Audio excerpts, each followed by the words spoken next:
হরে Krishna. High, আমি পূজা। আমার নতুন এবং প্রথম একটি ব্লগে তোমাদের সবাইকে স্বাগত। So welcome back to my channel. এটা আমার হয়তো ফার্স্ট ব্লগ, তো সেই কারণে সবাইকে অনেক অনেক অনেক ওয়েলকাম। আর অবশ্যই সাপোর্ট করো যাতে জার্নিটাকে আরও ভালোভাবে, সুন্দরভাবে, স্মুথলি এগিয়ে নিয়ে যেতে পারি। তো তার জন্য আগে থেকেই থ্যাংক ইউ সো মাচ সবাইকে।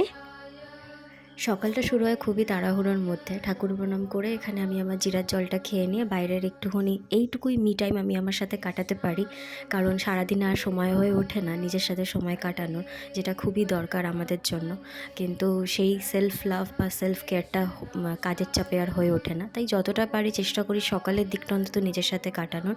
সারাদিনে যদি একটু সময় পাও না, সেই একটু সময়টাও নিজের সাথে কাটাবে, দেখবে অনেক কনফিউশন, অনেক ভুল বোঝাবুঝি, যেটা হয়তো মানুষকে নিয়ে আমরা বুঝছি, সেই সব জিনিসগুলো অনেকটা ক্লিয়ার হয়ে যায়। আর নিজেকে সময় দিলে অনেকটা ভালো থাকা যায়, নিজের জন্য এবং অপরের জন্য। অ্যাকচুয়ালি কি জানো তো, নিজে যদি ভালো না থাকো না, অন্য কাউকে তুমি যতই ভালো রাখার চেষ্টা করো ভালো রাখতে পারবে না।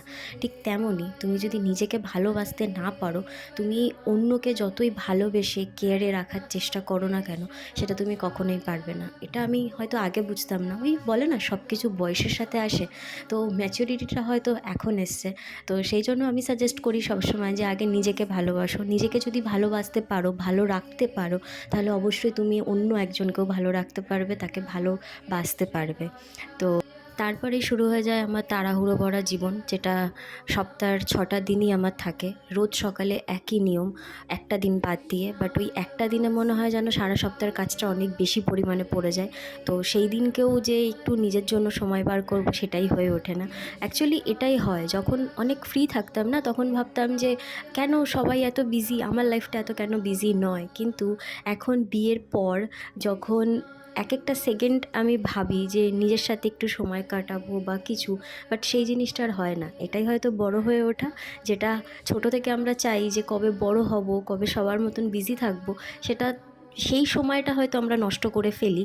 আর যখন এখন যে বড় হয়ে গেছি, এখন যে প্রতিটা সেকেন্ড এতটা করে বিজি হয়ে গেছে, এখন ভাবি যে তখনকার দিনগুলো কতটা ভালো ছিল, কতটা শান্ত পরিবেশ কাটাতাম, কতটা ফ্রিলি পরিবেশ কাটাতাম, টেনশন ছাড়া জীবন ছিল। তো সেই জিনিসগুলো তো আর কখনো ফিরে আসবে না। কিন্তু যারা ছোট আমার থেকে, তাদেরকে বলবো যতদিন পাচ্ছ এই দিনটাকে এনজয় করো। আচ্ছা আচ্ছা, যাই হোক, অনেক জ্ঞানের কথা বলে ফেললাম। ভাবছো হয়তো প্রথম ব্লগেই কত জ্ঞান দিচ্ছে, বাট না, সেরকম কিছু না। আমি যেটা ভাবি, আমি যেটা বিশ্বাস করি, আমি যেটা মেনে চলি, আমি সেগুলোই তোমাদের সাথে শেয়ার করছি। আর এটা হচ্ছে আমার বাড়ির মধ্যে আমার সবথেকে শান্তির জায়গা। হয়তো অন্য কোনো ভিডিওতে আমার ঠাকুরঘরের দেখেছো হয়তো, আর আমার ছেলেকেও দেখেছো তোমরা, আমার ছেলে গোপালা। তো ওকেই সকালবেলা রেডি করা, তারপরে পুজো করা, সব কিছু করা, এটাই আমার খুব শান্ত লাগে, মনে শান্তি জাগে, যেটা আমার দিনটা খুবই ভালোভাবে শুরু হয় আমার।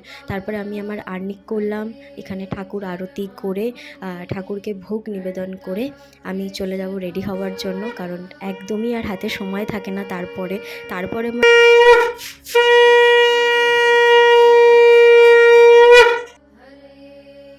আর হাতে সময় থাকে না।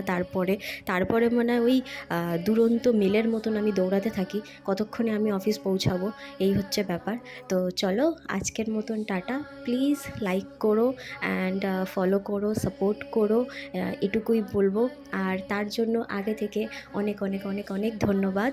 আর এই নাও, আমার গোপালা আজকে কেমন রেডি হয়েছে তার একটা ঝলক তোমাদের সাথে শেয়ার করলাম।